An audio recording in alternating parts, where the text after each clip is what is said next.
Bonjour à toutes et à tous. Dans cet avant-dernier épisode de la série sur la varicose pelvienne, le docteur Philippe Lemal va aborder, dans une première partie, les indications et les limites des autres examens complémentaires et dans une seconde partie, les principes thérapeutiques. Hello to everyone. In this ultimate episode of the series on pelvic varicosis, Dr. Philippe Lemal will address, in a first part, the indications and limits of other complementary examinations, and in the second part, the therapeutic principle. Après 25 minutes de formation, nous retrouvons comme d'habitude nos experts pour la session en direct de questions-réponses. After 20 minutes of training, as usual, we meet our experts for the live Q&A sessions.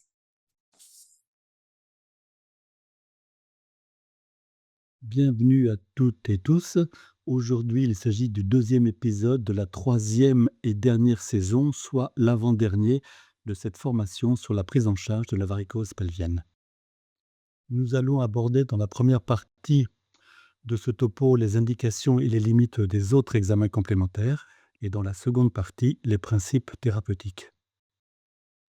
Jusqu'à maintenant, nous n'avons fait que parler des explorations ultrasonores, mais il existe évidemment d'autres examens pertinents et nécessaires dans la prise en charge de cette varicose pelvienne. L'écho-Doppler est très performant dans le diagnostic positif des varicoses pelviennes, dans l'analyse des reflux ovariques, dans la recherche de compression veineuse, en particulier de la veine rénale gauche, mais il ne peut pas faire le bilan exhaustif des reflux pelviens.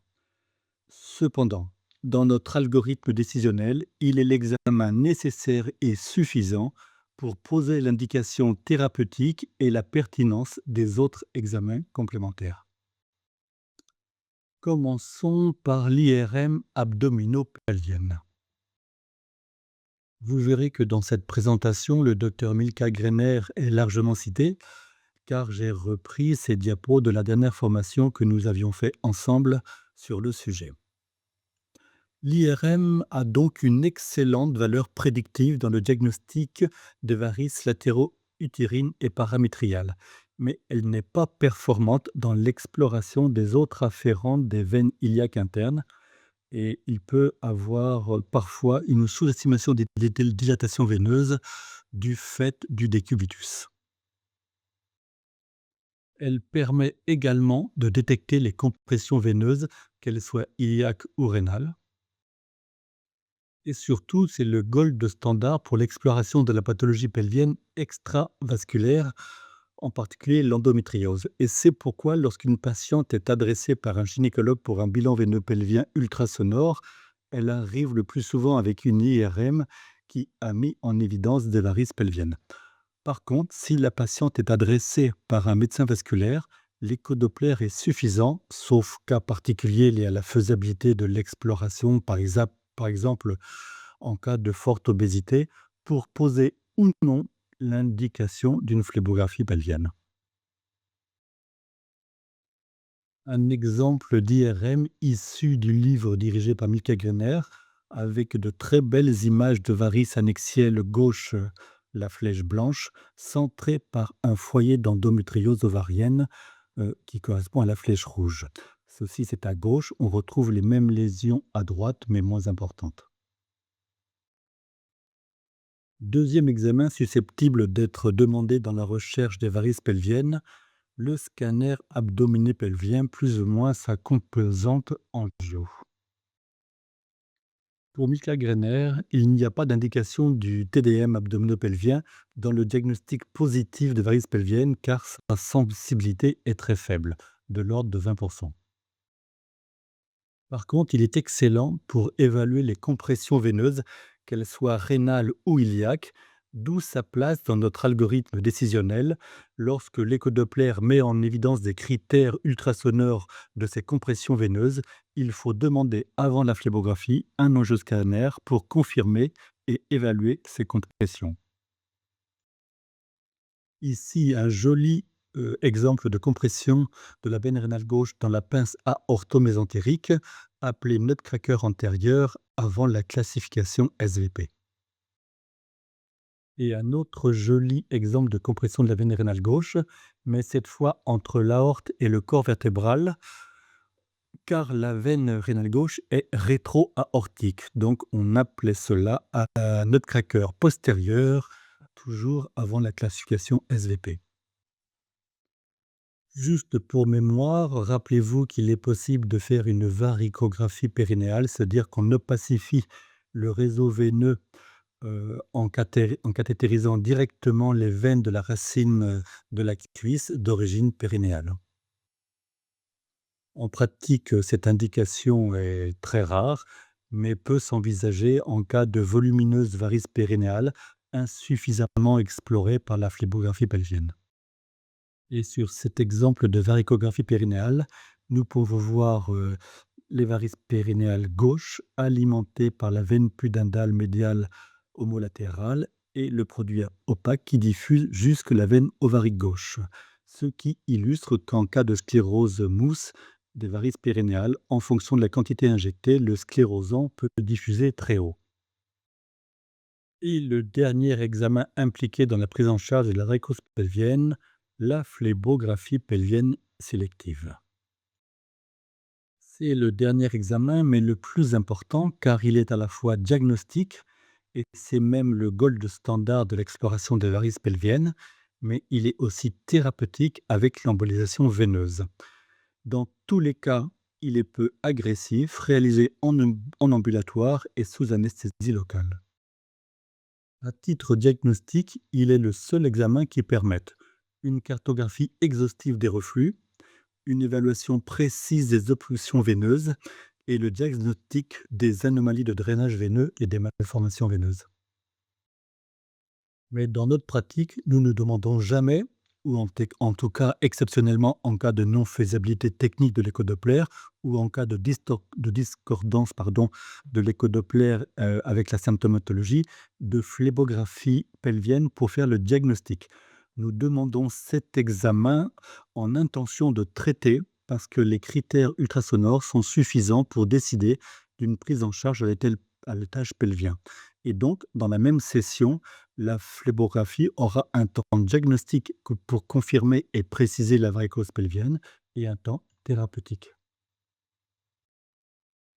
D'où cet algorithme décisionnel que je vous ai proposé tout au long de cette formation, avec au centre l'échodoppler qui est nécessaire et suffisant pour décider d'aller plus loin ou non dans la prise en charge à l'étage pelvien.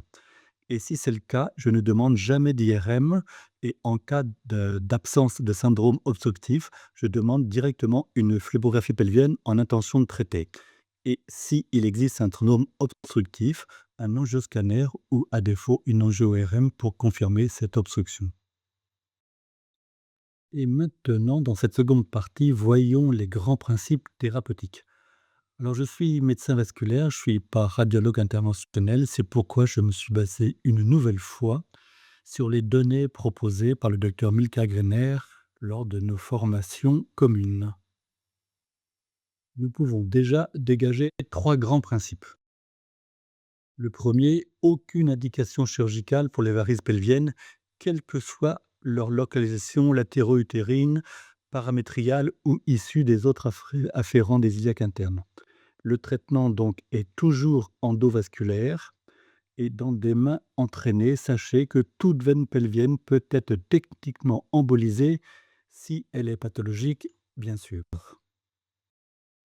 L'embolisation consiste à obstruer la veine refluente et il existe plusieurs méthodes pour atteindre cet objectif. Première méthode, utiliser un agent sclérosant bien connu dans le monde de la phlébologie, à savoir de l'étoxysclérol 3%, sous forme de mousse, parfois mélangée avec du lipiodol ultra fluide, produit de contraste bien connu.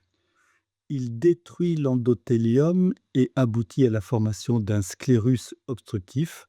Sa principale limite est le risque de récidive par recanalisation du sclérus, phénomène connu au niveau des varices des bandes inférieures.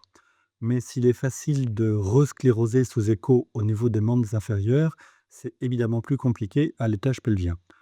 L'autre limite est qu'on ne contrôle pas bien la diffusion de la mousse qui peut alors agresser des veines non pathologiques, car il faut se rappeler que le système veineux pelvien chez la femme est complexe et multiconnecté.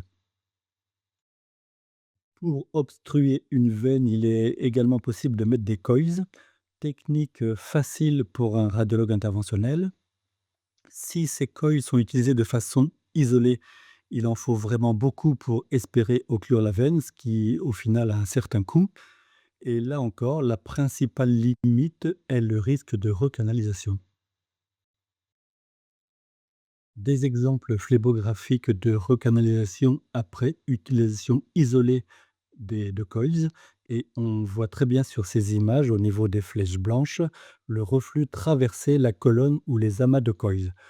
De gauche à gauche, on voit le flux au niveau de la veine ovarique, au milieu, au niveau des veines latéro-utérines droites et sur le cliché de droite, au niveau de la veine ovarique droite. Et donc le plus souvent, ces 2 méthodes ne sont pas utilisées de façon isolée, mais en association, en espérant ainsi limiter les récidives secondaires. De plus, l'association de coils de produits sclérosants permet de réduire le nombre de coils, en particulier la technique dite sandwich, avec schématiquement un coils en haut, un coils en bas et du produit sclérosant au milieu. Mais là encore, il existe des recanalisations. Cette patiente avait eu une embolisation avec 8 cc de mousse d'étoxysquérol à 3 au niveau de la veine ovarique gauche et des coils plus ou moins mousse au niveau de la varicocèle. La phlébo de 2014 montrait une recanalisation complète de la veine ovarique gauche et un varicocèle gauche qui était très dilaté. L'image de droite montre l'aspect de la veine ovarique gauche après utilisation de la glu que nous allons aborder plus tard. La veine est totalement collée, ce qui est visible correspond en fait au moulage de la veine par la glu qui va se résorber progressivement avec le temps. Et maintenant donc ce troisième agent qui est la colle ou la glu. C'est la même superglue utilisée en bricolage à un substituant alkyle près. Et comme son nom l'indique, c'est un liquide adhésif. En France, on retrouve 2 spécialités, l'histoacryle et le glubran. Lors de l'embolisation, la glu est mélangée avec du lipiodol ultrafluide. Les proportions du mélange varient selon la viscosité souhaitée, souvent 50-50. Au contact des anions du sang, la glu va se polymériser, c'est-à-dire créer des chaînes longues et solides.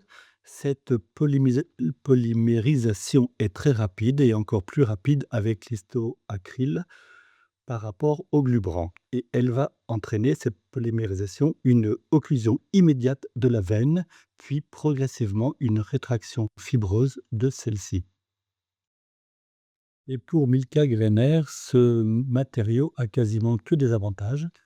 Il est bon marché, la polymérisation est très rapide et donc réduction du temps de la procédure et de l'irradiation.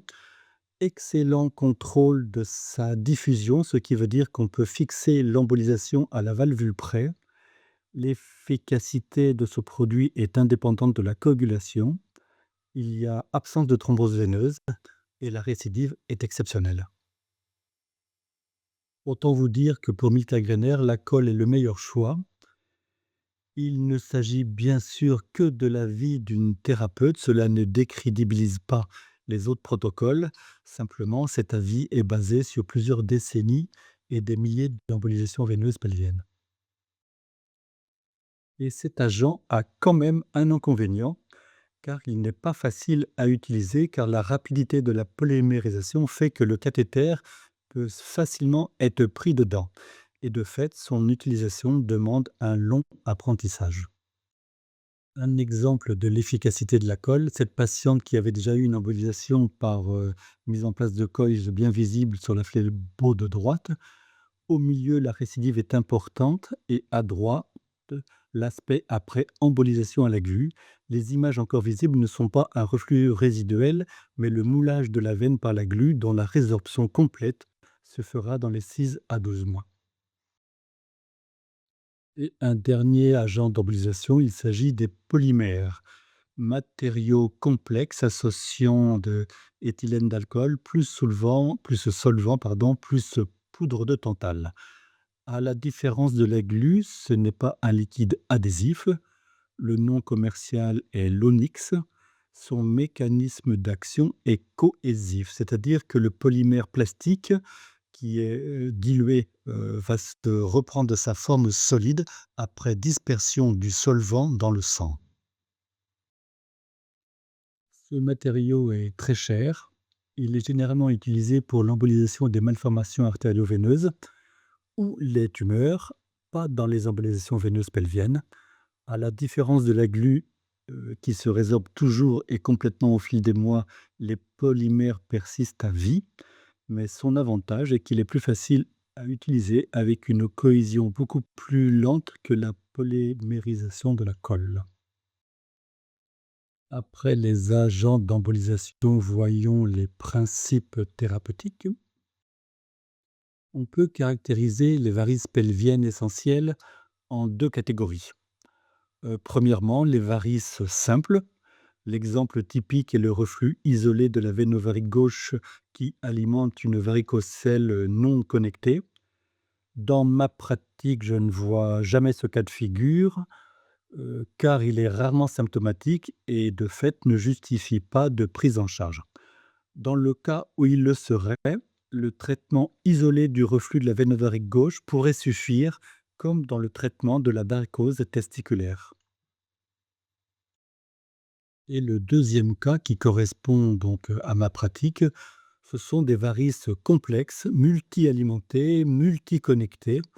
Et dans ce cas, il faut absolument emboliser les varices pelviennes, latéro-utérines, paramétriales, vésicales et les autres, et traiter les voies d'alimentation, veines ovariques et utérines le plus souvent, et les voies de drainage, en particulier les veines pudendales médiales. Sur cet exemple, volumineuse varicose latéro-utérine sur la phlébo de gauche en 1, alimentée par la veine ovarique gauche en 2 et drainée au pôle inférieur par la veine pudendale médiale en 3. Les 3 secteurs doivent impérativement être collés. Sur la phlébo du milieu, le moulage des veines par la glu est bien visible et à gauche, rétraction complète de la veine ovarique gauche et la limite bien nette de l'embolisation juste en amont de la veine rénale gauche.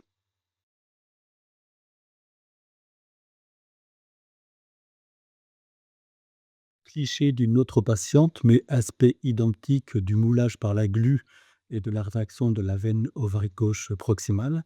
Ce qu'il faut bien comprendre est que limiter son embolisation à la seule veine ovarique gauche dans une varicose complexe est une erreur stratégique. Car dans ce système veineux multiconnecté, la varicose pelvienne continuera à être alimentée et va s'aggraver. Et si on veut secondairement l'emboliser, la principale voie d'accès sera fermée et il faudra en trouver d'autres, par exemple les voies utérines, ce qui complique un peu la procédure. Et dernier exemple d'une volumineuse varice aux dépens de la veine pudendale médiale droite qui a alimenté des varices du membre inférieur droit via un point P homolatéral. Elle a bénéficié, si j'ose dire, d'un cathétérisme hypersélectif, puis d'une embolisation à l'histoacryle avec ce joli moulage à droite dont vous avez maintenant l'habitude. Il faut bien reconnaître que les résultats à long terme ont été peu ou mal étudiés. C'était d'ailleurs la conclusion de cette grande revue anglo-saxonne de la littérature faite en 2016, dont je vous avais parlé de la session 4 de cette formation. Certaines études non randomisées vont quand même dans le sens d'une nette amélioration des symptômes pelviens après embolisation.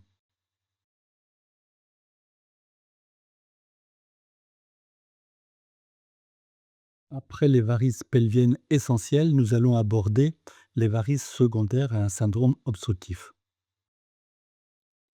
En premier, les compressions iliaques. Dans ce cas, il n'y a plus de discussion, c'est le stenting de première intention avec d'excellents résultats à long terme. En aparté, il faut toujours savoir évoquer une compression veineuse iliaque devant un œdème persistant ou intermittent, sans cause apparente, chez un ou une patiente, et donc savoir demander les examens adéquats. Plus compliqué sur le plan thérapeutique sont les compressions des veines rénales. La décision de traiter doit toujours être multidisciplinaire. Les traitements endovasculaires avec le stenting de la veine rénale gauche, associé à l'embolisation des veines pelviennes, est actuellement proposé de première intention, mais il doit se faire dans une équipe spécialisée. Il existe encore une place à la chirurgie ouverte, plus pour la transposition de la veine rénale car l'occlusion est très très fréquente, mais pour la transposition de l'artère mésentérique supérieure. Cette technique est indiquée lorsque l'angle aortomésentérique est trop serré pour mettre en place le stent, un stent dans la veine rénale, donc, qui pourrait être mis secondairement après la chirurgie si l'expansion de la veine rénale gauche n'est pas suffisante. Ici, un exemple d'un stenting isolé de la veine rénale gauche. Critère de sténose de la veine rénale gauche diagnostiqué par échodoppler, confirmé par angioscanner et stenté dans la foulée. Avec ce contrôle donc fait à 4 ans qui montre un stent bien placé au niveau de la pince aortomésentérique, parfaitement perméable avec un calibre régulier. Techniquement, si je me réfère au docteur Grener, il est important que le ou les stents couvrent la veine rénale gauche largement en amont et en aval de la pince aortomésentérique. Autre exemple, avec la même séquence diagnostique, à savoir diagnostic de la sténose de la veine rénale gauche par Doppler, confirmé par le scanner, à ceci près que l'angioscanner a montré que l'angle aorto-mésentérique était trop serré et ne permettait pas le stenting. Le professeur Laurent Chiche a donc transplanté l'artère mésentérique supérieure vers le bas et en post-op, il persistait un défaut d'expansion de la veine rénale gauche avec au Doppler un flux permanent, rapide à 30 cm/s, d'où le stenting secondaire de cette veine rénale gauche. Lors du contrôle fait 3 ans plus tard, on voit sur le cliché de gauche, l'artère mésentérique supérieure qui se situe au-dessous de la veine rénale gauche stentée et sur le cliché de droite, on voit un stent de la veine rénale gauche qui est parfaitement régulier et perméable. Mais tout n'est pas toujours aussi simple. Le risque du stenting veineux est la migration. Et je tiens à préciser que l'opérateur ici n'est pas le docteur Mika Graner. Cette patiente a eu un stent en octobre 2019 et lors de mon contrôle, 1 mois et demi après, ce stent avait migré, il avait quitté la pince artérielle, aorto-mésentérique pour migrer dans la veine cave, tout en gardant une extrémité au niveau de la terminaison de la veine rénale gauche. Un exemple ici de transposition non plus de l'artère mésentérique, mais de la veine rénale gauche avec son abaissement. Sur le scanner de contrôle à 4 mois, on voit qu'il y a une occlusion de la veine rénale gauche transposée et un volumineux hématome euh, visible au niveau de la flèche rouge. 2 mois plus tard, il y a une régression de cet hématome, mais évidemment, persistance de la thrombose de la veine rénale avec juste la partie juxta-hilaire qui est perméable, au niveau des flèches blanches. Milka Grener a repris cette patiente, a recanalisé la veine rénale gauche, a placé un stent couvert, un Hemoban pour les spécialistes 15-30, avec un contrôle à 15 ans où ce stent est toujours parfaitement régulier et perméable. Et pour finir cette présentation, nous allons aborder rapidement les complications de la phlébographie pelvienne. Les complications liées à la phlébographie elle-même, elles sont mineures, liées à l'injection et ne posent pas de problème. Je rappelle que cet examen, à la fois à titre diagnostique et thérapeutique, est fait en ambulatoire et sous anesthésie locale. Et les complications liées à la thérapeutique, liées aux agents d'embolisation, Les migrations de coils en aval, en particulier dans les veines pulmonaires, c'est possible. Ils sont retirés, souvent dans le même temps. La migration de fragments de col, d'où la nécessité de demander à la patiente de faire un Valsalva lors de l'injection de la glu et les complications neurologiques bien connues avec la mousse sclérosante, surtout en présence d'un FOP. Et pour finir sur une note positive, aucune thrombose veineuse pelvienne extensive n'a été rapportée. Ainsi se termine le 9e et avant-dernier épisode de cette formation et je vous dis un grand merci pour votre attention.